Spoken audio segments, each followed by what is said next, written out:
E-bit सिस्टममध्ये गणपती मंडलची स्थापनाची जी ठिकाण आहे त्याचे जे GPS कोऑर्डिनेट्स आहेत ते सिस्टममध्ये राहणार आहे आणि वेळोवेळी त्या पॉईंटवर भेट देणे आणि त्या पॉईंटवर ठराविक वेळ थांबणे याची मॉनिटरिंग सर्व प्रभारी अधिकारी, उपविभागीय पोलीस अधिकारी त्याचबरोबर आम्ही स्वतः आपले जे ॲप्लिकेशन आहे त्यावर करता येईल आणि त्यामध्ये नियमित भेट 100% होईल याची खात्री करता येईल आणि सर्व जे अंमलदार आहेत त्यांनासुद्धा त्यांचे कामाचं एक मूल्यमापन दाखवता येईल जेणेकरून मॅक्सिमम पोलीस प्रेझेन्स कंटिन्युअसली आपले शहरामध्ये वेगवेगळे ठिकाणी दिसत राहणार आणि कुठेही काही अनुचित प्रकार घडणार नाही याची आपल्याला काळजी घेता येईल.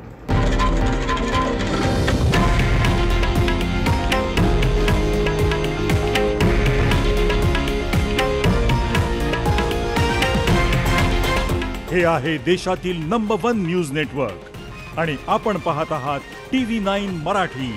एकमेव.